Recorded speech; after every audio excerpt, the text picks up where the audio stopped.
جیسے ہی میں اپنے کمرے میں بیڈ پہ اونھے منہ لیٹی، میرے آنسو تکیے میں جذب ہونے لگے۔ میری سمجھ میں نہیں آتا تھا کہ آخر میری غلطی کیا ہے، میں نے اذلان کا کیا بگاڑا ہے، کیوں وہ مجھے دیکھتے ہی آگ بگولا ہو جاتا ہے، کیوں اس کی آنکھوں میں میرے لیے صرف نفرت ہوتی ہے، کیوں اس کی ہر بات میرے دل کو ایسے زخمی کر جاتی ہے جیسے کسی نے خنجر گھونپ دیا ہو۔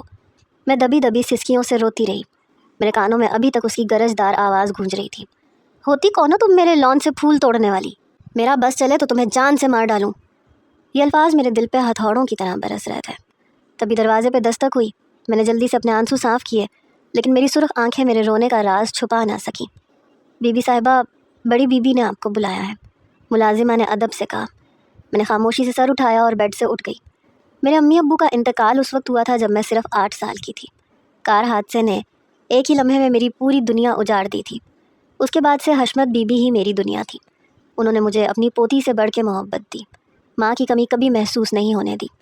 لیکن جس دن سے میں نے ہوش سنبھالا تھا، ایک چیز ہمیشہ جیسی رہی تھی، اذلان کی نفرت۔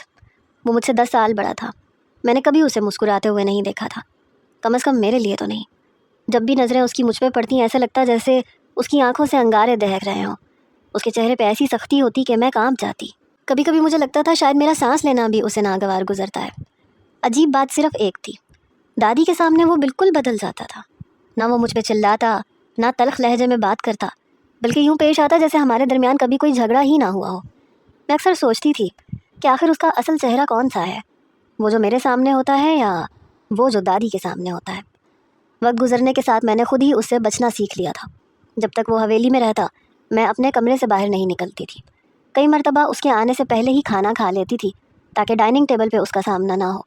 لیکن اگر کبھی بھولے سے وہ سامنے آ جاتا تو میری ٹانگیں کانپنے لگتی تھیں، زبان گنگ ہو جاتی اور دل سینے میں زور زور سے دھڑکنے لگتا۔ حشمت بی بی ہم دونوں سے ہی بے حد محبت کرتی تھیں، اپنے پوتے اذلان سے بھی اور مجھ سے بھی۔ انہوں نے اپنی زندگی میں بہت کچھ کھویا تھا۔ قبائلی دشمنی نے ان سے ان کے شوہر اور بیٹوں کو چھین لیا تھا، اور پھر دونوں بہوئیں بھی دنیا سے رخصت ہو گئی تھیں۔ اب اس وسیع و عریض حویلی میں ہم 3 ہی ایک دوسرے کا سہارا تھے۔ میں انہی سوچوں میں گم تھی کہ دادی کے کمرے کے سامنے پہنچ گئی۔ میں نے آہستہ سے دروازہ کھٹکھٹایا۔ آ جاؤ بیٹا۔ میں اندر داخل ہوئی۔ دادی چشمہ لگائے کوئی کتاب پڑھ رہی تھی۔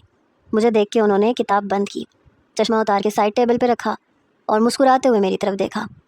آؤ بیٹا، میرے پاس بیٹھو۔ میں خاموشی سے ان کے پاس جا کے بیٹھ گئی۔ انہوں نے ہمیشہ کی طرح میرے ماتھے پہ پیار کیا، میرے بالوں میں انگلیاں پھیری اور پھر محبت سے بولی، کیسی ہے میری بچی؟ میں نے ہلکی سی مسکراہٹ لانے کی کوشش کی۔ جی دادو، میں بالکل ٹھیک ہوں، آپ نے بلایا تھا، سب خیریت ہے؟ ہاں میری جان، سب خیریت ہے۔ یہ بتاؤ تمہاری پڑھائی کیسی جا رہی ہے؟ بالکل ٹھیک جا رہی ہے دادو، بس انٹر کے امتحان ہونے والے ہیں، اس کے بعد میں یونیورسٹی جانا چاہتی ہوں۔ میرے منہ سے یونیورسٹی کا لفظ نکلا ہی تھا کہ دادی کے چہرے کے تاثرات بدل گئے۔ یونیورسٹی؟ انہوں نے حیرت سے میری طرف دیکھا۔ تم جانتی ہو ہمارے خاندان میں لڑکیاں یونیورسٹی نہیں جاتی۔ ان کا لہجہ پہلے سے زیادہ سنجیدہ ہو گیا تھا۔ میں نے ہمت کر کے کہا، دادو مجھے آگے پڑھنا ہے تو کالج میں پڑھتی رہو۔ اگر آپ کو زیادہ فکر ہے تو میں صرف گرلز یونیورسٹی چلی جاؤں گی، لیکن مجھے اپنی تعلیم مکمل کرنی ہے۔ آپ جانتی ہیں نا میڈیکل کتنا مشکل ہوتا ہے، میں نے کتنی محنت کی ہے۔ میں ڈاکٹر بننا چاہتی ہوں، اپنے گاؤں میں ایک بڑا ہسپتال بنانا چاہتی ہوں۔ یہی تو دادا کا خواب تھا، بابا کا بھی اور امی کا بھی۔ امی اور بابا کا ذکر کرتے ہی میری آواز بھر آ گئی۔ دادی نے گہری سانس لی۔ بیٹا میڈیکل کی الگ گرلز یونیورسٹیز تو ابھی نہیں بنی۔ میں نے ان کا ہاتھ مضبوطی سے تھام لیا۔ تو کیا ہوا دادو؟ آپ کو کس بات کا ڈر ہے؟ کہ آپ کو میری تربیت پہ بھروسہ نہیں ہے؟ خدا کی قسم میں ایسا کوئی قدم نہیں اٹھاؤں گی جس سے آپ کا سر جھکے۔ میں کسی غیر لڑکے سے بات تک نہیں کروں گی، لیکن پلیز مجھے اپنے امی بابا اور دادا کا خواب پورا کرنے دیں۔ مجھے ڈاکٹر بننا ہے، مجھے اپنے گاؤں کے لوگوں کی خدمت کرنی ہے۔ میری آنکھوں میں آنسو آ گئے تھے۔ دادی نے میرے سر پہ ہاتھ پھیرا۔ ارے پاگل بچی، مجھے تم پہ پورا یقین ہے، مجھے تمہاری تربیت پہ بھی یقین ہے۔ ڈر تو اس معاشرے سے لگتا ہے۔ تم نہیں جانتی لڑکے لڑکیوں کو کس کس طرح سے اپنی باتوں میں پھنساتے ہیں۔ میں نے فوراً کہا، میں وعدہ کرتی ہوں دادو، میں کبھی کسی کو شکایت کا موقع نہیں دوں گی۔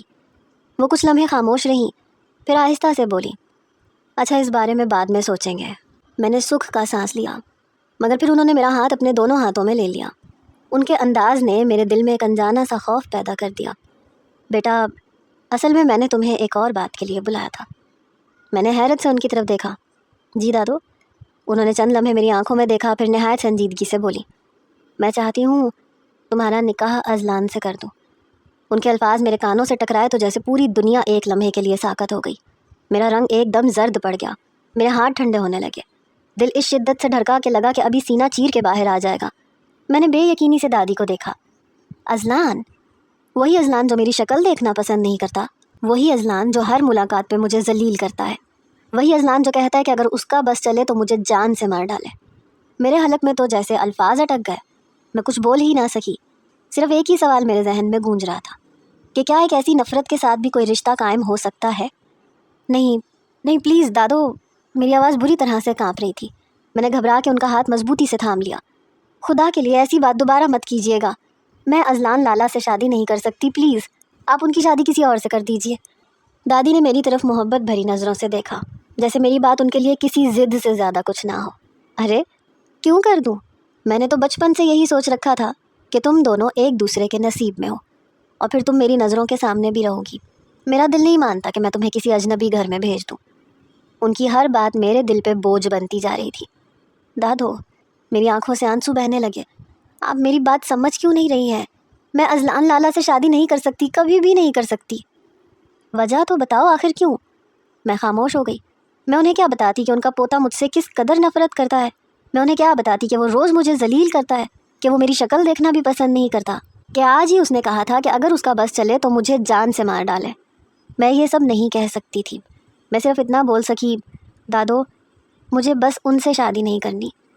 انہوں نے آہ بھری، اگر تمہیں یہ لگتا ہے کہ وہ تم سے 10 سال بڑے ہیں تو یہ کوئی وجہ نہیں ہے۔ تمہارے والد بھی تمہاری والدہ سے 10 سال بڑے تھے، تمہارے دادا مجھ سے 12 سال بڑے تھے، عمر کا فرق کوئی مسئلہ نہیں ہوتا۔ میں نے فوراً نفی میں سر ہلا دیا، بات صرف عمر کی نہیں ہے دادو۔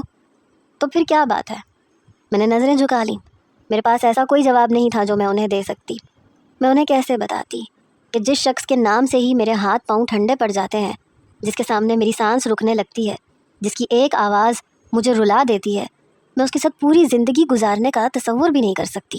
میں نے روتے ہوئے کہا، دادو پلیز میری بات مان لیجئے، میں اذلان لالا سے شادی نہیں کروں گی، یہ میرا آخری فیصلہ ہے۔ اگر آپ میری پسند اور ناپسند کو ذرا بھی اہمیت دیتی ہیں تو دوبارہ میرے سامنے ان کا ذکر بھی مت کیجیے گا۔ اس کے علاوہ آپ جس سے چاہے میری شادی کر دیں، مجھے اعتراض نہیں ہوگا، لیکن اذلان لالا سے نہیں، کبھی بھی نہیں۔ یہ کہتے ہوئے میری آواز ٹوٹ گئی۔ دادی خاموشی سے مجھے دیکھتی رہ گئی۔ مجھے اندازہ بھی نہیں تھا کہ کمرے کے باہر کھڑا اذلان ہماری ساری گفتگو سن چکا ہے۔ میں روتی ہوئی اپنے کمرے میں واپس آ گئی۔ میرا دل بہت بے چین تھا۔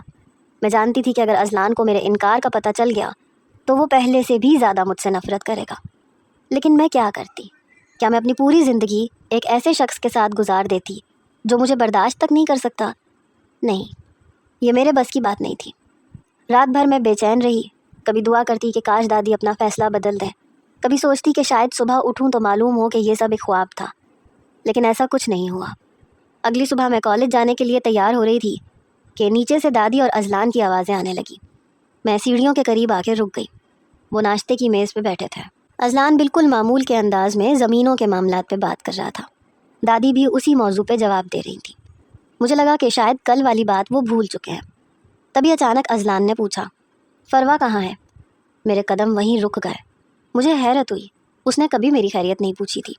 دادی بھی شاید حیران ہوئی تھی۔ کیوں؟ تمہیں کیا کام ہے اس سے؟ ان کا لہجہ سخت ہو گیا۔ اذلان نے بالکل سنجیدگی سے کہا، کیا میں اس کے بارے میں پوچھ بھی نہیں سکتا؟ کیا وہ میری کچھ نہیں لگتی؟ میرے ہونٹوں پہ تلخ سی مسکراہٹ آ گئی۔ کتنی عجیب بات تھی، جو شخص میرے سامنے میرا وجود برداشت نہیں کرتا، وہ دادی کے سامنے میری فکر جتا رہا تھا۔ دادی نے جواب دیا، وہ کالج گئی ہے۔ وہ چند لمحے خاموش رہا، پھر اذلان کی دوبارہ سے آواز سنائی دی، آخر کب تک پڑھے گی وہ، اور کتنا پڑھنا چاہتی ہے؟ میرا دل زور سے دھڑکا۔ میں جانتی تھی وہ جان بوجھ کے یہ بات کر رہا ہے۔ دادی نے سکون سے کہا، ابھی تو پری میڈیکل کر رہی ہے، آگے ڈاکٹر بننا چاہتی ہے وہ۔ اذلان نے چائے کا آخری گھونٹ لیا اور نہایت بے پرواہی سے کہا، اس کی کوئی ضرورت نہیں ہے۔ میرے دل پہ جیسے کسی نے پتھر رکھ دیا۔ میں نے سیڑھی کی ریلنگ مضبوطی سے پکڑ لی۔ وہ آگے بولا، آپ جانتی ہیں ہمارے خاندان میں لڑکیاں یونیورسٹی نہیں جاتی، وہ بھی نہیں جائے گی۔ دادی نے فوراً سخت لہجے میں کہا، یہ فیصلہ کرنے والے تم کون ہوتے ہو؟ ابھی میں زندہ ہوں۔ اذلان نے مصنوعی نرمی سے جواب دیا، اللہ آپ کو لمبی عمر عطا کرے دادو، لیکن اسے کہہ دیجیے گا کہ پری میڈیکل کے امتحان کے بعد نکاح کی تیاری کرے۔ میری سانس رک گئی۔ دادی نے غصے سے کہا، اس کا کیا مطلب ہے؟ دادا سائی نے بچپن میں ہمارا رشتہ طے کیا تھا۔ میں 32 سال کا ہو چکا ہوں۔ میں اب مزید انتظار نہیں کرنا چاہتا۔ میرا دل خوف سے بھر گیا۔ دادی کی آواز پہلے سے زیادہ مضبوط تھی۔ وہ رشتہ ختم سمجھو۔ کچھ لمحے خاموشی رہی، پھر اذلان نے پوچھا، کیوں؟ کیونکہ فروہ تم سے شادی نہیں کرنا چاہتی۔ ہمارے خاندان میں کبھی کسی لڑکی کی مرضی کے خلاف فیصلہ نہیں ہوا۔ یہ سن کے میرے دل میں دادی کے لیے بے حد احترام پیدا ہوا۔ کم از کم وہ میری بات سن رہی تھی۔ اذلان نے سرد لہجے میں کہا، تو خاندان کی جس لڑکی پہ میں ہاتھ رکھ دوں آپ اس کا رشتہ مانگ لیں گی؟ دادی نے بے نیازی سے جواب دیا، اگر وہ راضی ہو تو ضرور۔ میں نے پہلی بار دل سے دعا کی کہ وہ کسی اور کا نام لے لے، کسی بھی لڑکی کا، بس میرا نہیں۔ مگر اگلے ہی لمحے اس کی آواز آئی، پھر مجھے فروہ ہی چاہیے، اسے راضی کرنا آپ کا کام ہے۔ میرے جسم میں سنسنی دوڑ گئی، میرے ہونٹ بے اختیار سرگوشی کرنے لگے۔ نہیں، میں کبھی راضی نہیں ہوں گی۔ میں اذلان لالا سے شادی نہیں کروں گی، چاہے کچھ بھی ہو جائے، کبھی نہیں، کبھی بھی نہیں۔ دادوں نے نہایت مضبوط لہجے میں اذلان کی طرف دیکھا اور کہا، میں تمہیں پہلے بھی کہہ چکی ہوں، ہمارے خاندان میں کوئی رشتہ زبردستی قائم نہیں کیا جاتا۔ فروہ تم سے شادی نہیں کرنا چاہتی، اور یہی بات میرے لیے کافی ہے۔ بہتر ہوگا کہ دوبارہ اس موضوع پہ مجھ سے کوئی بات نہ کرو۔ میں اس وقت وہاں موجود نہیں تھی، لیکن بعد میں ملازموں کی باتوں سے مجھے اندازہ ہوا کہ دادی نے پہلی بار اذلان کو اس قدر صاف الفاظ میں جواب دیا تھا۔ شاید اسی لیے وہ شدید غصے میں حویلی سے نکل گیا تھا۔ پورا دن میرا عجیب سی بے چینی میں گزرا۔ میری توجہ کتاب پہ تھی، لیکن ذہن بار بار انہی باتوں میں الجھ جاتا تھا۔ پری میڈیکل کے امتحانات سر پہ تھے، مجھے صرف اپنی پڑھائی کے بارے میں سوچنا چاہیے تھا، مگر ہر صفحے کے ساتھ اذلان کا غصے سے بھرا چہرہ میری آنکھوں کے سامنے آ جاتا۔ میں نے خود کو سمجھایا، فروہ تمہیں مضبوط بننا ہوگا، تم نے کوئی غلط فیصلہ نہیں کیا۔ تم ایسے شخص سے کیسے شادی کر سکتی ہو جو تم سے نفرت کرتا ہو؟ کالج کی چھٹی ہوئی تو میں خاموشی سے گھر واپس آ گئی۔ میں ابھی حویلی کے اندر داخل ہوئی تھی کہ اچانک کسی نے بڑی سختی سے میرا بازو پکڑ لیا۔ درد کی شدت سے میرے منہ سے ہلکی سی چیخ نکل گئی۔ میں نے چونک کے پلٹ کے دیکھا، اذلان۔ اس کی آنکھیں غصے سے سرخ تھیں، چہرے پہ ایسی سختی تھی کہ ایک لمحے کو میری سانس رک گئی۔ کیا ہوا اذلان لالا؟ میں گھبرا کے بولی۔ اس نے میرا بازو اور زیادہ زور سے دبا دیا۔ کیا سمجھتی ہو تم خود کو؟ میں کچھ سمجھ نہیں پائی۔ جی، بہت خوبصورت ہو، اس لیے مجھے ٹھکرا دیا۔ کس بات کی اکڑ ہے تم میں؟ کس بات کا غرور ہے؟ اس کی آواز میں ایسی آگ تھی کہ میرے پورے جسم میں خوف دوڑ گیا۔ اذلان لالا، میرا ہاتھ چھوڑیں پلیز، درد ہو رہا ہے۔ میں نے ہاتھ چھڑوانے کی کوشش کی، مگر اس کی گرفت لوہے کی طرح سخت تھی۔ اس نے دوسرے ہاتھ کی انگلی میری طرف اٹھائی۔ آواز نیچے رکھو۔ تم ہوتی کون ہو مجھ سے اونچی آواز میں بات کرنے والی؟ تم نے مجھے انکار کیا، مجھے؟ میرے ہونٹ کانپنے لگے۔ تمہاری اوقات کیا ہے میرے سامنے؟ تم کچھ بھی نہیں ہو، ایک ایسی چونٹی جسے میں جب چاہوں اپنے پاؤں کے نیچے مسل دوں۔ میرے دل کو جیسے کسی نے مٹھی میں جکڑ لیا۔ میں نے کبھی سوچا نہیں تھا کہ وہ اتنی نفرت سے میرے بارے میں سوچتا ہوگا۔ میری آنکھوں میں بے اختیار آنسو آ گئے۔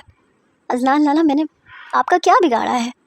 وہ میری بات سنے بغیر بولا، تمہاری ہمت کیسے ہوئی دادوں کو میرے لیے انکار کرنے کی؟ اب مجھے سمجھ میں آیا، تو اسے سب معلوم ہو چکا تھا۔ میں نے دھیرے سے نظریں جھکا لی۔ میں تمہیں صرف 24 گھنٹے دے رہا ہوں فروہ بی بی۔ جس زبان سے تم نے میرے لیے انکار کیا تھا، اسی زبان سے جا کے دادوں سے کہو کہ تم اپنی مرضی سے مجھ سے شادی کرنا چاہتی ہو۔ یہ کہہ کے اس نے میرا بازو چھوڑ دیا۔ میں نے فوراً اپنا ہاتھ سینے سے لگا لیا۔ اس کی انگلیوں کے نشان جیسے ابھی تک میری جلد پہ جل رہے تھے۔ دل زور زور سے دھڑک رہا تھا۔ میں اس کی طرف دیکھ بھی نہیں پا رہی تھی، مگر نہ جانے کہاں سے میرے اندر ہمت آ گئی۔ میں نے بہت دھیمی آواز میں کہا، میں آپ کو پسند نہیں کرتی۔ وہ چند لمحے خاموش رہا، پھر اس کے ہونٹوں پہ خطرناک سی مسکراہٹ آئی۔ صرف 24 گھنٹے ہیں تمہارے پاس۔ اگر 24 گھنٹوں کے اندر دادوں نے مجھے تمہاری رضامندی کی خبر نہ دی تو یقین جاننا تم بہت پچھتاؤ گی، بلکہ میں تمہیں پچھتانے کا وقت بھی نہیں دوں گا۔ تم ابھی مجھے جانتی نہیں ہو۔ میرے اندر جمع ہوا سارا خوف اچانک غصے میں بدلنے لگا۔ آخر کب تک میں خاموش رہتی؟ کب تک اس کی دھمکیاں سنتی رہتی؟ میں نے پہلی بار سیدھا اس کی آنکھوں میں دیکھا۔ آپ آخر چاہتے کیا ہیں؟ میری آواز کانپ ضرور رہی تھی، مگر میں بولتی چلی گئی۔ میں نے آپ کا کیا بگاڑا ہے؟ آپ مجھ سے اتنی نفرت کیوں کرتے ہیں؟ کیوں ہر وقت مجھے ذلیل کرتے ہیں؟ آخر میری غلطی کیا ہے؟ اس نے بیزاری سے میرا ہاتھ جھٹکا۔ اپنی بکواس بند کرو، میں نے جو کہا ہے بس وہی کرو۔ میں نے مضبوطی سے سر ہلایا۔ نہیں کروں گی۔ وہ میری طرف ایک قدم بڑھا۔ کیا کہا تم نے؟ اس بار میرے اندر کا خوف جیسے کہیں گم ہو گیا۔ میں مر کے بھی آپ سے شادی نہیں کروں گی، نہ آج، نہ کل، نہ کبھی۔ میرا فیصلہ آپ کے لیے کبھی نہیں بدلے گا۔ یہ کہتے ہوئے میرے دل کی دھڑکن اتنی تیز تھی کہ مجھے خود اپنی آواز سنائی نہیں دے رہی تھی۔ میں فوراً وہاں سے بھاگتی ہوئی اندر آ گئی۔ پیچھے مڑ کے دیکھنے کی بھی ہمت نہیں ہوئی۔ مجھے صرف اتنا سنائی دیا، تو تم میری نفرت کی انتہا دیکھنا چاہتی ہو؟ ٹھیک ہے فروا بی بی، اب جو کچھ میں تمہارے ساتھ کروں گا اس کے بعد تم حویلی میں کسی کو منہ دکھانے کے قابل نہیں رہو گی۔ اس کی آواز میرے قدم روکنے کے لیے کافی تھی، مگر میں رکی نہیں۔ میری آنکھوں سے آنسو بہتے جا رہے تھے۔ میں سیدھی اپنے کمرے میں پہنچ گئی۔ دروازہ بند کرتے ہی میرے ہاتھ کانپنے لگے۔ میں دیوار کے ساتھ ٹیک لگا کے آہستہ آہستہ زمین پہ بیٹھ گئی۔ ابھی کچھ لمحے پہلے میں اس کے سامنے بہادری دکھا کے آئی تھی، لیکن حقیقت یہ تھی کہ اندر سے میں بری طرح سے ٹوٹ چکی تھی۔ میری ریڑھ کی ہڈی میں عجیب سی سنسناہٹ دوڑ رہی تھی، ہاتھ مسلسل کانپ رہے تھے۔ دل بار بار یہی کہہ رہا تھا کہ شاید مجھے دادو کو سب کچھ بتا دینا چاہیے۔ میں انہیں بتاؤں کہ اذلان مجھے دھمکیاں دے رہا ہے، میرا بازو پکڑ کے مجھے ڈرا رہا ہے۔ مگر اگلے ہی لمحے دادو کا کمزور چہرہ میری آنکھوں کے سامنے آ گیا۔ ناشتے کے بعد وہ ہمیشہ دوائی کھا کے کچھ دیر آرام کرتی تھیں۔ پچھلے چند مہینوں سے ان کی طبیعت پہلے جیسی نہیں رہی تھی۔ میں ان پہ مزید پریشانی نہیں ڈال سکتی تھی۔ میں نے آنسو صاف کیے اور خود سے کہا، نہیں فروا، ابھی نہیں۔ ویسے بھی اذلان تو ہمیشہ سے میرے ساتھ ایسے ہی کرتا آیا ہے، بچپن سے لے کے آج تک۔ فرق صرف اتنا تھا کہ پہلے وہ مجھے ڈانٹتا تھا اور اب کھلے عام دھمکیاں دینے لگا تھا۔ میں آج تک سمجھ نہیں سکی تھی کہ آخر وہ مجھ سے اتنی نفرت کرتا کیوں ہے۔ میں نے اس کا کیا چھینا تھا؟ میں نے اس کا کون سا نقصان کیا تھا؟ یہ سوال میں نے اپنے آپ سے نہ جانے کتنی بار پوچھا تھا، مگر جواب کبھی نہیں ملا۔ ایک بات البتہ مجھے اچھی طرح معلوم تھی کہ اذلان مجھ سے ہمیشہ عزت اور محبت سے پیش آتا، اگر وہ مجھے ہر وقت ذلیل نہ کرتا، اگر اس کی آنکھوں میں میرے لیے نفرت کے بجائے احترام ہوتا، تو شاید میں دادو کو چھوڑ کے جانے کا تصور بھی نہ کر پاتی۔ صرف انہی کے خاطر میں اس رشتے پہ غور کر لیتی، لیکن ایک ایسے شخص کے ساتھ زندگی گزارنا جو مجھے انسان ہی نہ سمجھے، یہ میرے لیے ناممکن تھا۔ میں بہت دیر تک روتی رہی۔ شاید آنسو بہا لینے سے دل کا بوجھ کچھ ہلکا ہو گیا تھا۔ پھر میں نے وضو کیا، شاور لیا، کپڑے بدلے اور خود کو معمول پہ لانے کی کوشش کی۔ کھانا بھی بمشکل چند نوالے کھا سکی۔ اس کے بعد میں ہمیشہ کی طرح دادو کے کمرے میں چلی گئی۔ وہ تکیے کے ساتھ ٹیک لگائے تسبیح پڑھ رہی تھی۔ مجھے دیکھ کے مسکرا دی۔ میں بھی زبردستی مسکرا کے ان کے پاس بیٹھ گئی اور اپنا سر ان کی گود میں رکھ دیا۔ انہوں نے ہمیشہ کی طرح میرے بالوں میں انگلیاں پھیرنا شروع کر دیں۔ ان کے اس ایک لمس میں ایسی شفقت تھی کہ میری آنکھیں پھر سے نم ہونے لگیں۔ میں نے بڑی مشکل سے اپنے آنسو روکے۔ میں انہیں سچ بتانا چاہتی تھی، سب کچھ بتا دینا چاہتی تھی، لیکن میں صرف خاموش رہی، کیونکہ مجھے اپنی تکلیف سے زیادہ اپنی دادو کی صحت عزیز تھی۔ میں نے اذلان کی دی ہوئی دھمکیوں کے بارے میں دادو کو کچھ بھی نہ بتایا، نہ اس کا میرا بازو پکڑنا، نہ 24 گھنٹے کی مہلت دینا، اور نہ ہی وہ خوفناک الفاظ جو جاتے جاتے وہ میرے کانوں میں چھوڑ کے گیا تھا۔ میں جانتی تھی کہ اگر دادو کو یہ سب معلوم ہو گیا تو وہ بہت پریشان ہو جائیں گی۔ ان کی طبیعت پہلے ہی اکثر خراب رہتی تھی، صبح دوائیاں، شام دوائیاں، کبھی بلڈ پریشر تو کبھی کمزوری۔ میں اپنی وجہ سے ان کی تکلیف میں مزید اضافہ نہیں کرنا چاہتی تھی، اس لیے ہر درد اپنے سینے میں دفن کر لیا۔ اگلی صبح میں حسب معمول ناشتے کی میز پہ پہنچی تو محسوس ہوا کہ دادو غیر معمولی حد تک خاموش تھی۔ ان کے چہرے پہ سنجیدگی تھی اور ماتھے پہ ہلکی سی شکنیں تھیں۔ میں سمجھ گئی کہ ضرور کوئی بات ہے۔ میں خاموشی سے ان کے سامنے بیٹھ گئی۔ انہوں نے چند لمحے مجھے دیکھا، پھر چائے کا کپ میز پہ رکھتے ہوئے بولی، فروا، میں نے ایک فیصلہ کیا ہے۔ میں نے چونک کے ان کی طرف دیکھا۔ جی دادو؟ انہوں نے گہری سانس لی۔ میں تمہارے لیے خاندان میں ہی رشتہ دیکھنے والی ہوں۔ میں چاہتی ہوں کہ اب اپنا فرض ادا کر دوں۔ ان کی بات سنتے ہی میرا دل جیسے ایک لمحے کے لیے رک گیا۔ میں نے بے یقینی سے ان کی طرف دیکھا۔ دادو، مجھے ابھی شادی نہیں کرنی۔ انہوں نے نرمی سے میری بات کاٹی۔ دیکھو بیٹا، میں اکثر بیمار رہتی ہوں۔ میری صرف ایک خواہش ہے کہ میں اپنی زندگی میں تمہارا گھر بسا دوں تاکہ میری آنکھیں مطمئن ہو جائیں۔ میں فوراً اپنی کرسی سے اٹھی اور ان کے برابر میں جا بیٹھی۔ ان کا ہاتھ اپنے دونوں ہاتھوں میں لے لیا۔ دادو، اللہ نہ کرے آپ کو کچھ ہو، آپ ایسی باتیں کیوں کرتی ہیں؟ اللہ آپ کو لمبی عمر دے گا۔ وہ مسکرائیں، مگر ان کی مسکراہٹ میں اداسی چھپی ہوئی تھی۔ عمر کا کوئی بھروسہ نہیں ہوتا بیٹا۔ میری آنکھیں نم ہونے لگیں۔ لیکن دادو، میرے خواب، میں بھی میڈیکل کرنا چاہتی ہوں، مجھے ڈاکٹر بننا ہے، میں نے امی، بابا اور دادا کا خواب پورا کرنا ہے۔ آپ ہی تو ہمیشہ کہتی تھیں کہ خواب کبھی نہیں چھوڑنے چاہیے۔ انہوں نے میرے ہاتھ پہ اپنا دوسرا ہاتھ رکھا۔ میں تمہارے خواب ختم نہیں کر رہی فروا، ہمارے خاندان میں کئی پڑھے لکھے لڑکے ہیں، میں رشتہ کرتے وقت صاف شرط رکھ دوں گی کہ شادی کے بعد بھی میری پوتی اپنی تعلیم جاری رکھے گی، میری بات کوئی نہیں ٹالے گا۔ میں نے آہستہ سے سر جھکا لیا۔ دادو، شادی کے بعد میڈیکل جیسی مشکل پڑھائی جاری رکھنا آسان نہیں ہوتا، گھر کی ذمہ داریاں بھی ہوں گی، میں اپنے خواب ادھورے نہیں چھوڑنا چاہتی۔ دادو نے اس بار کچھ سخت لہجے میں کہا۔ میری بھی مجبوری سمجھو بیٹا، اگر میں تم سے یہ بات کہہ رہی ہوں تو کسی وجہ سے کہہ رہی ہوں، مجھے انکار کر کے مشکل میں مت ڈالو۔ ان کے لہجے میں ایسی بے بسی تھی کہ میں خاموش ہو گئی۔ نہ جانے کیوں مجھے محسوس ہوا کہ شاید اذلان نے پھر سے کوئی بات کی ہے، شاید اس کی اور دادو کی دوبارہ بحث ہوئی ہے، شاید وہ کسی دباؤ میں ہے۔ میں نے مزید کچھ نہیں کہا، صرف خاموشی سے ان کے ہاتھ دباتی رہی۔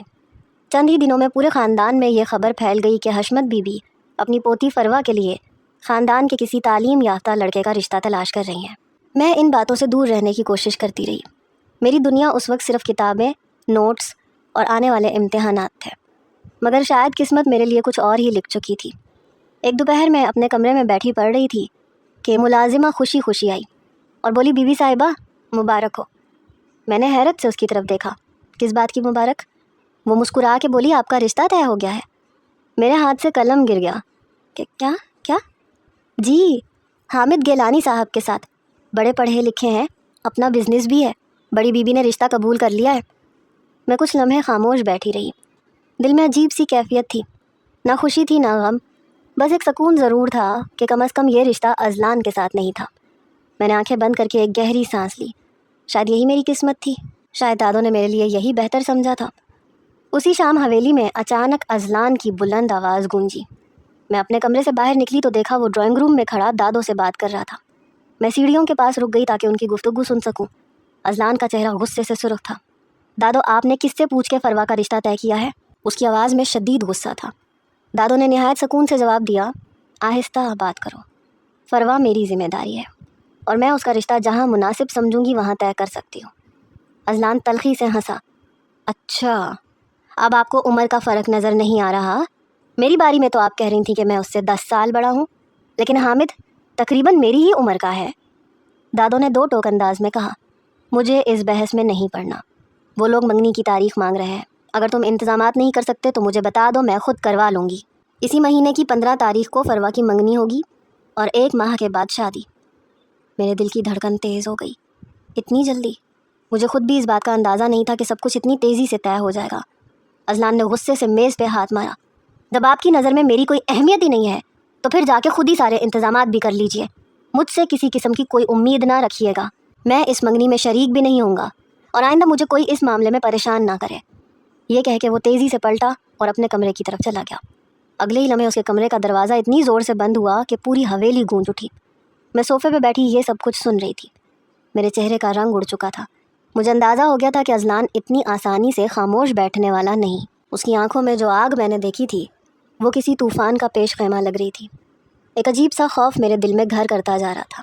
میں نہیں جانتی تھی کہ آنے والے دن میرے لیے کیا لے کے آنے والے ہیں، مگر اتنا ضرور جانتی تھی کہ اذلان اپنی شکست کبھی آسانی سے قبول نہیں کرے گا، اور اس کی یہی خاموش ہوتی ہوئی آگ مجھے ہر گزرتے لمحے مزید بے چین کر رہی تھی۔ جبکہ دادو پوری ہمت کے ساتھ حویلی میں میری منگنی کی تیاریاں شروع کر چکی تھیں، جیسے وہ ہر قیمت پہ مجھے ایک محفوظ مستقبل دینا چاہتی ہوں۔ میرا MCAT کا آخری پیپر ختم ہوا تو مجھے ایسے محسوس ہوا جیسے کئی مہینوں کا بوجھ میرے کندھوں سے اتر گیا ہو۔ میں امتحانی ہال سے باہر نکلی تو دل میں بس ایک ہی خواہش تھی کہ جلدی سے حویلی پہنچ کے دادو کو بتاؤں کہ میرا پرچہ بہت اچھا ہوا ہے۔ میں گیٹ سے باہر آئی تو ہماری گاڑی کھڑی تھی، مگر آج ڈرائیور کی جگہ اذلان بیٹھا تھا۔ اسے دیکھتے ہی میرے قدم رک گئے۔ میرے دل میں ایک انجانا سا خدشہ پیدا ہوا۔ میں آہستہ آہستہ گاڑی کے قریب آئی۔ اذلان لالا، آپ؟ اس نے میری طرف دیکھے بغیر کہا۔ جلدی بیٹھو، دادو کی طبیعت اچانک خراب ہو گئی ہے، انہیں شہر کے ہسپتال لے جایا گیا ہے۔ یہ سنتے ہی میرے ہاتھوں سے بیگ تقریباً چھوٹ گیا۔ کیا دادو کو کیا ہوا؟ ہسپتال پہنچ کے خود دیکھ لینا، وقت ضائع مت کرو۔ میرے پاس سوچنے کا وقت نہیں تھا، آنکھوں میں آنسو بھر آئے اور میں فوراً اگلی سیٹ پہ بیٹھ گئی۔ میرا دل مسلسل دعائیں مانگ رہا تھا، یا اللہ میری دادو کو اپنی حفاظت میں رکھنا۔ گاڑی تیزی سے سڑک پہ دوڑ رہی تھی۔ ابتدا میں میری پوری توجہ دادو کی فکر میں تھی، مگر کچھ ہی دیر بعد مجھے احساس ہوا کہ یہ راستہ ہسپتال کی طرف نہیں جا رہا۔ میں نے کھڑکی سے باہر دیکھا، یہ سڑک تو سنسان تھی۔ میرا دل زور سے دھڑکا۔ اذلان لالا، ہم کہاں جا رہے ہیں؟ اس نے سرد لہجے میں جواب دیا، خاموش رہو۔ میں گھبرا گئی۔ مجھے ہسپتال جانا ہے، پلیز گاڑی روکیں۔ اس نے میری طرف ایک سخت نظر ڈالی۔ میں نے کہا نا، خاموش رہو۔ میں نے فوراً دروازہ کھولنے کی کوشش کی مگر لاک لگا ہوا تھا۔ میرے ہاتھ کانپنے لگے۔ براہ کرم مجھے جانے دیں، اگر دادو واقعی بیمار ہیں تو مجھے ان کے پاس لے چلیں۔ اس نے کوئی جواب نہیں دیا۔ گاڑی مسلسل آگے بڑھتی رہی۔ میرے دل میں خوف بڑھتا جا رہا تھا۔ آخر کار گاڑی ایک بڑے سے گھر کے سامنے جا کے رکی۔ میں نے جیسے ہی دروازہ کھلا محسوس کیا، فوراً باہر نکل کے گیٹ کی طرف بھاگی، مگر گیٹ بند تھا۔ میں نے بے بسی سے آواز دی، کوئی ہے؟ پلیز دروازہ کھولیں، مجھے واپس جانا ہے۔ پیچھے سے تیز قدموں کی آواز آئی۔ اذلان میرے قریب آ کے رک گیا۔ فروہ بھاگنے کی کوشش مت کرو۔ میں نے خوفزدہ نظروں سے اس کی طرف دیکھا۔ آپ یہ سب کیوں کر رہے ہیں؟ میں نے آپ کا کیا بگاڑا ہے؟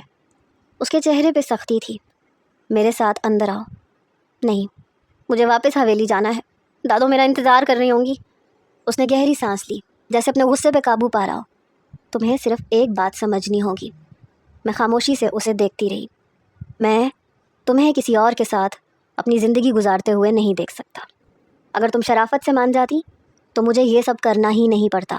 کہا تھا نا تم سے۔ میں حیرت سے اس کی طرف دیکھتی رہ گئی۔ لیکن آپ تو مجھ سے نفرت کرتے ہیں۔ اس نے نظریں پھیر لیں۔ چند لمحوں کی خاموشی کے بعد بولا، ہاں کرتا ہوں، اور ساری زندگی کرنا چاہتا ہوں۔ میرے آنسو رکنے کا نام نہیں لے رہے تھے۔ اذلان، میری منگنی ہو چکی ہے، مجھے اس سب میں مت گھسیٹیں، مجھے جانے دیں۔ وہ خاموش رہا۔ میں نے پھر التجا کی، خدا کے لیے دادو بہت پریشان ہو رہی ہوں گی۔ اس نے صرف اتنا کہا، آج تم واپس تب جاؤ گی جب مجھ سے نکاح کرو گی۔ میرا دل بے اختیار دھڑکنے لگا۔ میں نے ایک قدم پیچھے ہٹتے ہوئے کہا، میری مرضی کے بغیر آپ مجھ سے نکاح نہیں کر سکتے۔ وہ میری ہی طرف دیکھ رہا تھا، مگر اس بار اس نے میری کلائی نہیں پکڑی۔ میں نے اپنی ہمت جمع کی۔ اگر آپ کو واقعی کسی بات کا دکھ ہے، اگر آپ کو مجھ سے کوئی شکایت ہے تو مجھ سے بات کیجیے، مگر مجھے ڈرا کے، جھوٹ بول کے یا میری مرضی کے خلاف کچھ بھی کروا کے آپ کبھی میری عزت یا اعتماد حاصل نہیں کر سکتے۔ تمہارے پاس صرف 10 منٹ ہیں۔ ان 10 منٹ میں تم اچھے طریقے سے سوچ لو کہ تمہیں کیا کرنا ہے۔ مجھ سے نکاح کرو گی تو واپس چلی جاؤ گی، اور اگر نکاح نہیں کرو گی تو یہی رہو گی، اسی کمرے میں۔ سوچو، اگر تم حویلی وقت پہ نہ پہنچی تو بدنامی کے بعد تو تمہیں تمہارا منگیتر کبھی نہیں اپنائے گا۔ میں صرف 15 منٹ تک تمہارے جواب کا انتظار کروں گا، پھر یہاں سے چلا جاؤں گا۔ اس کے بعد جو ہوگا اس کی ذمہ دار تم خود ہوگی۔ میں روئے جا رہی تھی، اور پھر مجبوراً میں نے نکاح کے لیے حامی بھر لی۔ کچھ ہی دیر میں مولانا صاحب اور اذلان کے چند دوست آئے۔ ہمارا نکاح ہو گیا، اور نکاح کے بعد سب جا چکے تھے۔ اذلان کمرے میں آیا تو میں فوراً کھڑی ہو گئی، لیکن کمرے میں آتے ہی اس نے دروازہ بند کر کے کنڈی لگا دی۔ یہ آپ کیا کر رہے ہیں؟ آپ نے دروازہ کیوں بند کیا ہے؟ آپ نے کہا تھا نا کہ میں نکاح کر لوں گی تو آپ مجھے حویلی لے جائیں گے۔ میں بری طرح سے گھبرا گئی تھی۔ حویلی تم جاؤ گی، ضرور جاؤ گی، لیکن ایسے نہیں جاؤ گی، کیونکہ میں تم پہ اعتبار نہیں کر سکتا۔ کیا خبر حویلی جا کے تم دادو سے کہہ دو کہ میں نے تمہارے ساتھ زبردستی نکاح کیا ہے۔ تمہارا منہ بند کروانا بہت ضروری ہے۔ یہ کہتے ہوئے وہ اپنی شرٹ کے بٹن کھول رہا تھا۔ نہیں، آپ میرے ساتھ ایسا کچھ نہیں کریں گے۔ نکاح کیا ہے تم سے، تمہارا جائز شوہر ہوں میں تمہارے ساتھ سب کچھ کروں گا۔ واپس جانا ہے نا تم نے؟ دیکھو، وقت ضائع مت کرو۔ جو کچھ تمہاری ماں نے میری ماں کے ساتھ کیا تھا، اس کے سامنے تو یہ کچھ بھی نہیں ہے جو میں تمہارے ساتھ کر رہا ہوں۔ تم اس کی حقدار ہو۔ اور میں حیرت سے اس کی شکل دیکھ رہی تھی۔ کیا کیا تھا میری ماں نے اس کے ساتھ، جس کا خمیازہ مجھے اس صورت میں بھگتنا پڑ رہا ہے؟ کیا کیا تھا میری ماں نے آپ کے ساتھ؟ میں کئی قدم پیچھے ہٹی تھی۔ سویٹ ہارٹ، بور مت کرو۔ عمر پڑی ہے یہ بتانے کے لیے کہ تمہاری ماں نے میری ماں کے ساتھ کیا کیا تھا۔ فی الحال وقت کم ہے، 1 گھنٹہ باقی ہے۔ 1 گھنٹے کے اندر تمہیں حویلی جانا ہے۔ یہ کہتے ہوئے وہ میرے قریب آ چکا تھا۔ خدا کے لیے مجھ پہ رحم کریں، میرے ساتھ کچھ مت کریں، میں خود سے نظریں بھی نہیں ملا سکوں گی۔ اس نے میرا بازو پکڑا اور مجھے کھینچ کے بیڈ پہ پھینکا، پھر خود بھی بیڈ پہ لیٹ گیا۔ وہ مجھ پہ حاوی ہو چکا تھا۔ خدا کے لیے اذلان لالا! مگر میری سسکیوں کا وہ گلا گھونٹ چکا تھا۔ میرے ہونٹوں کو اپنی دسترس میں لے گئے۔ میں اپنا آپ اسے چھڑوانے لگی، اسے روکنے کی کوشش کرنے لگی، اس سے پہلے کہ وہ ساری حدیں پار کرتا۔ اگر آپ نے میرے ساتھ کچھ بھی غلط کیا تو میں اپنی جان دے دوں گی۔ تبھی وہ مجھ سے کچھ قدم پیچھے ہٹا، بہت بدحواس سا تھا۔ جلدی سے بیڈ سے اٹھ کے کھڑا ہوا، کمرے سے باہر نکل گیا۔ میں نے اپنے بکھرے بالوں کو سمیٹا، روتے ہوئے اپنا چہرہ دھویا اور باہر آ گئی۔ یہ مت سمجھنا کہ میں تمہیں بخش دوں گا۔ اس کا سانس بری طرح سے پھول رہا تھا۔ پھر میری کلائی پکڑ کے مجھے باہر لے گیا، گاڑی کا فرنٹ ڈور کھولا، مجھے بیٹھنے کا کہا۔ میں جیسے ہی بیٹھی بڑی زور سے دروازہ بند کیا اور خود ڈرائیونگ سیٹ پہ جا کے بیٹھ گیا۔ چوکیدار سے دروازہ کھولنے کا کہا۔ بڑی تیز رفتاری میں مجھے وہ حویلی واپس لے کے گیا۔ میں دادو کے ساتھ لگ گئی، پھوٹ پھوٹ کے رونے لگی۔ یہ دیکھ کے دادو پریشان ہوئی۔ اذلان یہ رو کیوں رہی ہے؟ دادو میں بڑے غصے سے اذلان کی طرف دیکھنے لگی۔ دادو میں اس سے نکاح کر چکا ہوں، بہتر ہوگا کہ اب آپ اس کی منگنی ختم کر دیں۔ یہ سن کے دادو نے ایک زوردار تھپڑ اس کے منہ پہ مارا۔ تمہاری ہمت کیسے ہوئی میری بچی سے نکاح کرنے کی؟ میں اسے کسی اور کا نہیں ہونے دوں گا، یہ آپ بھی اچھی طرح جانتی ہیں۔ ایسا کیوں ہے؟ جو کچھ اس کی ماں نے میرے ساتھ کیا، یہ ساری زندگی اسی حویلی میں میری بیوی بن کے اس کی سزا بھگتے گی۔ دادو کہنے لگی، کیا کیا ہے اس کی ماں نے؟ چچا کے مرنے کے بعد وہ میرے باپ پہ ڈورے ڈالتی تھی۔ میرا باپ میری ماں کو چھوڑ کے اس کی ماں کے کمرے میں جاتا تھا۔ ایک اور تھپڑ اذلان کے منہ پہ پڑا تھا۔ یہ سن کے میں بڑی حیرت سے اسے دیکھنے لگی۔ بکواس بند کرو اذلان، تمہارا باپ ہمیشہ خدیجہ کو اپنی چھوٹی بہن سمجھتا تھا۔ تمہاری ماں کے دماغ میں خناس بھرا تھا۔ تو کیا فروا کی ماں میرے باپ کی منگیتر نہیں رہ چکی تھی؟ یہ کیسی حقیقت ہے جس سے میں بالکل ناواقف تھی؟ شاید وجہ یہ تھی کہ میں اس وقت بہت چھوٹی تھی جب میری ماں کا انتقال ہو گیا، اور باپ تو میری پیدائش سے پہلے ہی جا چکا تھا۔ جب سے میں بڑی ہوئی تھی میں نے اس شخص کو خود کے ساتھ نفرت ہی کرتے دیکھا تھا، لیکن آج وجہ پتہ چل رہی تھی۔ دادو کہنے لگی، وہ تمہارے باپ کی منگیتر تھی، لیکن کبھی بھی ان کے درمیان کوئی بات چیت نہیں ہوئی تھی۔ جب تمہارے چچا نے بتایا کہ اسے خدیجہ اچھی لگتی ہے تو میں نے اعجاز سے پوچھا۔ اس نے خود کہا تھا کہ آپ بے شک خدیجہ سے ہارون کی شادی کر دیں۔ یہ صرف ایک معمولی سی بات تھی، لیکن تمہاری ماں کو جب سے یہ پتہ چلا اسے پتہ نہیں کس بات کا شک تھا۔ اپنی بھی زندگی برباد کرتی رہی اور اعجاز کا بھی جینا محال کرتی رہی۔ اور یہ اتفاق تھا کہ تمہارے چچا کی ایکسیڈنٹ میں موت کے بعد خدیجہ کا خیال اعجاز نے چھوٹی بہنوں کی طرح رکھا تھا، مگر تمہاری ماں کا شک بڑھتا چلا گیا۔ ہمیں نہیں پتا تھا کہ تمہاری ماں تمہارے اندر بھی زہر کھول کے رکھ چکی ہے، اور اسی زہر کا نتیجہ تھا جو اعجاز نے فرزانہ کو طلاق دی تھی۔ اگر تمہاری ماں سچی ہوتی اور اچھی ہوتی تو تمہیں اپنے ساتھ لے کے جاتی، لیکن اس نے طلاق ملتے ہی دوسری شادی کر لی تھی اور خود لندن میں جا بسی۔ لیکن تمہارے دماغ میں پتہ نہیں کون سا زہر بھرتی رہی۔ تمہارے باپ کے مرنے کے بعد میرے لیے تم دونوں بہت اہمیت رکھتے تھے، اور یہ میری بھی دلی خواہش تھی کہ فروا اسی حویلی میں رہے تمہارے ساتھ۔ لیکن اگر میری بچی کو تختہ مشک بنانا چاہتے ہو تو اسے طلاق دے سکتے ہو۔ میں ابھی بھی اپنی دادو کے ساتھ کھڑی تھی۔ وہ پوری بات سن کے اوپر کا زینہ چڑھ کے اوپر چلا گیا۔ میری دادو نے مجھے اپنے ساتھ لگایا۔ فروا، میں تمہارے ساتھ کوئی زیادتی نہیں ہونے دوں گی۔ خوف کے مارے میں اپنی دادو کے کمرے میں ان کے ساتھ سوئی تھی۔ 2 دن تو میں اپنی دادی کے کمرے سے باہر ہی نہیں نکلی، لیکن تیسرے دن وہ دادی کے کمرے میں آیا۔ اسے دیکھ کے میں بری طرح سے گھبرا گئی۔ دادو، آئی ایم سوری۔ بچپن سے جو شک میری ماں نے میرے دماغ میں ڈالا تھا، میں بس اسی کو پروان چڑھاتا چلا گیا، کبھی سچ جاننے کی کوشش ہی نہیں کی۔ لیکن میں اتنا برا نہیں ہوں۔ آپ میری رخصتی فروا کے ساتھ کروا دیں، میں اسے کچھ نہیں کہوں گا۔ لیکن میں نے اپنی دادو کا ہاتھ زور سے پکڑا۔ نہیں، مجھے ان کے ساتھ نہیں رہنا۔ دادو کے ماتھے پہ بل تھے۔ سن لیا تم نے جواب؟ فروا، میں کہہ رہا ہوں نا، میں تمہیں کچھ نہیں کہوں گا۔ لیکن میں نفی میں سر ہلانے لگی۔ آج تک میں نے اس شخص کی صرف نفرت دیکھی تھی، میں کیسے بھروسہ کر لیتی؟ 1 مہینہ گزر گیا تھا۔ جب اذلان کے آفس سے واپس آنے کا وقت ہوتا میں دادو کے کمرے میں چلی جاتی۔ میری منگنی ٹوٹ چکی تھی کیونکہ اذلان مجھے طلاق دینے کے لیے تیار ہی نہیں تھا۔ کھانا کھانے کے دوران میں دادو کے ساتھ ہی بیٹھتی تھی اور وہ مجھے مسلسل دیکھتا رہتا تھا۔ بار بار دادو سے کہتا تھا کہ اپنی پوتی کو سمجھائیں، میں اسے کچھ نہیں کہوں گا، اپنی ضد چھوڑ دے۔ لیکن میں دادو کی بھی کوئی بات نہیں سنتی تھی، جبکہ وہ بھی مجھے سمجھانا چاہتی تھیں کہ وہ کچھ نہیں کہے گا تمہیں۔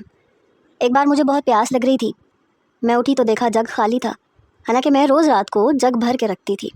میں کمرے سے باہر آئی، کچن میں گئی، لیکن جیسے ہی فریج کھولا کسی نے میرے منہ پہ ہاتھ رکھا۔ میری تو گویا جان نکلی۔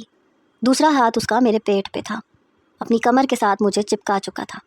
میرے کان کے قریب ہو کے کہنے لگا، ایک ہی گھر میں رہتے ہوئے تم مجھ سے کب تک بچ سکتی ہو فروا؟ اپنے کان میں اذلان کی آواز سن کے میرے ہوش اڑے تھے۔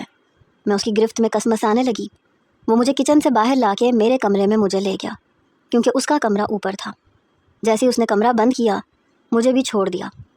میرے ساتھ زبردستی کریں گے تو میں نے بات مکمل نہیں کی تھی، تو تم مر جاؤ گی، یہی کہنا چاہتی ہو نا؟ فرما، میں نے ابھی تک تمہارے ساتھ کچھ بھی اچھا نہیں کیا۔ میں تم سے بہت نفرت کرنا چاہتا تھا، لیکن کر نہیں پاتا تھا۔ جب مجھے تم سے نفرت نہیں ہوتی تھی تو مجھے تم پہ غصہ آتا تھا۔ میں تم سے لڑتا تھا، جھگڑتا تھا،